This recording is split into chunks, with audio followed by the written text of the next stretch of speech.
မင်္ဂလာပါတငယ်ချင်းတို့ရေ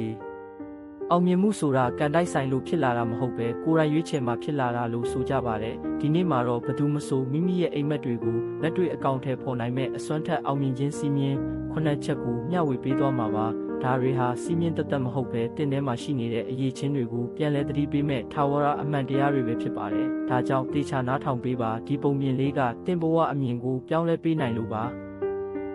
ါတခါကမြို့လေးတစ်မြို့မှာဂျွန်ဆိုတဲ့လူငယ်လေးတစ်ယောက်ရှိတယ်သူကအရန်ကိုအိမ်မက်ကြီးတဲ့သူပေါ့နာမည်ကျော်ပြီးချမ်းသာတဲ့စီးပွားရေးလုပ်ငန်းရှင်ကြီးဖြစ်ချင်တာပါနေ့တိုင်းလဲသူတစ်နေ့မှာဘလို့အရာကြီးတွေလုပ်ပြမယ်ဆိုတာကိုမိသားစုနဲ့တငယ်ချင်းတွေကိုတစားစားပြောလို့ရှိတယ်သူစကားတွေကအရန်ကိုတက်ကြွလန်းဆန်းနေတော့အားလုံးကလည်းသူတစ်နေ့ကျရင်တခုခုတော့ဖြစ်လာမှာပဲလို့ယုံကြည်နေကြတာပေါ့ဒါပေမဲ့ပြဿနာတစ်ခုရှိတာကဂျွန်ဟာအိမ်မက်ပဲမှတ်နေပြီးဘာမှလက်တွေ့မလုပ်တာပါပဲနေ့ရက်တွေကုန်ဆုံးလာပေမဲ့ရီမန်းချက်အတွက်အလုံးမလုံးပဲပြေးနေတဲ့ဖုန်းကြည့်ပြီးအချိန်ဖြုံးတဲ့တငယ်ချင်းတွေနဲ့အပိုစကားပြောရင်းအချိန်ကုန်နေခဲ့တဲ့လတွေကနေနှစ်တွေကြာလာတော့ဂျွန်ဟာသူ့ရွယ်သူတွေနဲ့ရှင်ရင်နောက်ကောက်ကျန်ခဲ့ပါလေရောမိသားစုကလည်းသူ့အပေါ်မျှော်လင့်ချက်ပြတ်သုံးလာပြီးဘာမှအသုံးမကျတဲ့ကောင်လို့တောင်ကဲ့ရဲ့လာကြတယ်ဂျွန်ကိုယ်တိုင်လည်းဒါကိုခံစားမိလာပြီးကိုယုံကြည်မှုတွေပျောက်ဆုံးလာခဲ့တယ်တစ်ချိန်ကအိမ်မက်တွေအကြောင်းဖောင်ဖွဲ့ပြောတတ်တဲ့ကောင်လေးဟ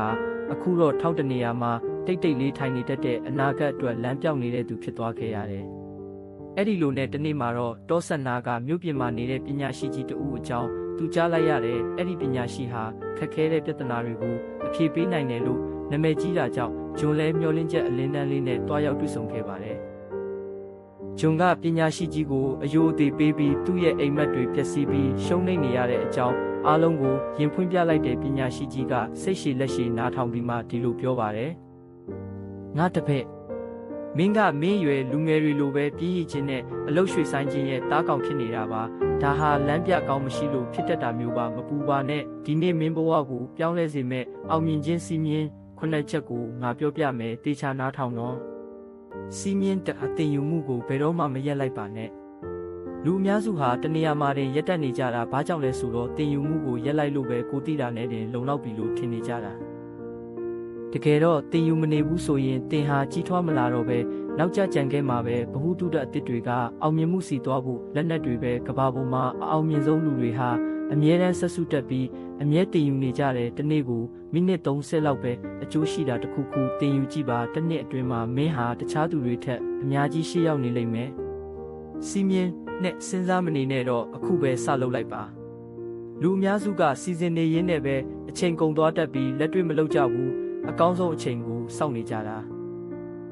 အဲ့ဒီအချိန်ကဘယ်တော့မှရောက်မလာပါဘူးအောင်မြင်တဲ့သူတွေကတော့အလုပ်လက်မဲ့မနေဘူးတေးသေးမွားကအစာလက်တွေ့လုပ်တယ်ဖုံးကြည့်ပြီးအချိန်မဖြုံးဘူးလူတိုင်းမှာ24နာရီချင်းတူပါပဲအဲ့ဒီအချိန်ကိုဘလို့သုံးတလဲဆိုတာကပဲကွာခြားသွားတာပါစီမင်း3စီကန်းရှိမှုဟာစိတ်အားထက်သန်မှုထက်ပိုရေးကြီးတယ်လူအများစုကအစမှာတော့တက်ကြွနေပြီးရနေနေကြရင်လက်လျှော့လိုက်ကြတယ်ဒါဟာအလေးထားတဲ့စိတ်ကူးပေါက်ရာ motivation ကိုပဲအားကိုးလို့ပါစီကန်းရှိတယ်ဆိုတာကတော့ပြင်ပန်းနေရင်တော့အနောက်ရှက်တွေရှိရင်တော့ကိုယ့်အလုပ်ကိုဆက်လုပ်နေတာမျိုးပါဥပမာစောင်းတွင်းမနဲ့အေးကြီးမှာအိယာကမထချင်ပေမဲ့မျက်နှာတစ်ပြီးအလုပ်ဆက်လုပ်တာမျိုးပေါ့အဲ့ဒါကပဲအိမ်မက်သမားနဲ့အောင်မြင်သူကိုခွဲခြားပေးတာပဲစီးမြင်လေးစွန့်စားရမှာကိုမကြောက်ပါနဲ့လူတွေကကြီးကြီးမားမားဖြစ်ချင်ပေမဲ့သူတို့ရဲ့တက်တောင့်တက်တာနဲ့ပဲ comfort zone ထဲကနေမထွက်ရဲကြဘူးရှုံးမှာကိုကြောက်နေကြတယ်ဒါပေမဲ့စွန့်စားမှုမရှိရင်အောင်မြင်မှုဆိုတာမရှိဘူးအောင်မြင်တဲ့လုပ်ငန်းရှင်တိုင်းဟာတစ်ချိန်ချိန်မှာစွန့်စားခဲ့ကြရတာကြီးပဲတက်တောင့်တက်တာဆုံးဆိုတာနေလို့ကောင်းပေမဲ့အဲ့ဒီနေရာမှာဘာတိုးတက်မှုမှဖြစ်မလာဘူးဆိုတာမှတ်ထားပါစီးမြင်မင်းပတ်ဝန်းကျင်ကမင်းရဲ့အနာဂတ်ကိုဖန်တီးတယ်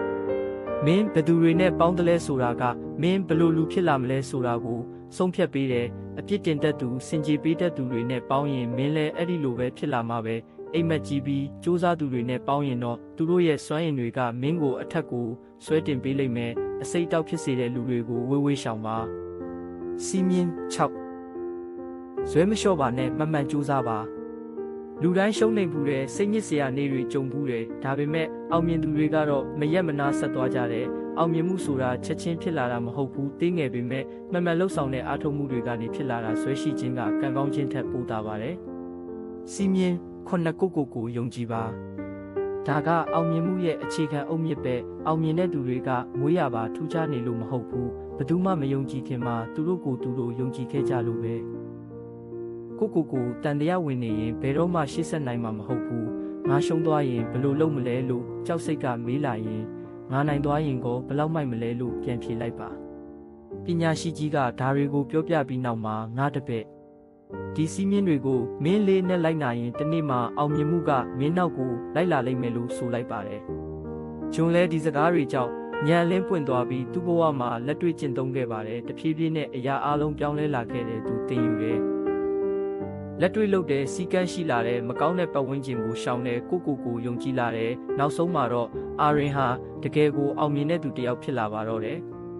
ကဲတငယ်ချင်းတို့လည်းကိုဘဝကိုပြောင်းလဲခြင်းနဲ့ဆိုရင်ဒီစီးမြင်ခုနှစ်ချက်ကိုဒီနေ့ကစပြီးလိုက်နာကြည့်လိုက်ပါလက်တွေ့လှုပ်ဆောင်သူတွေဒါဘဝကိုပြောင်းလဲနိုင်တာပါဒီဗီဒီယိုလေးကိုကြိုက်တယ်ဆိုရင် like ပေးခဲ့ဖို့နဲ့နောက်ထပ်စိတ်ဝင်စားစရာပုံမြင်တွေအတွက် subscribe လုပ်ထားဖို့မမေ့နဲ့အောင်နော်နောက်ဗီဒီယိုမှာပြန်တွေ့ကြမယ်အားလုံးပဲတာယာပျော်ရွှင်ကြပါစေ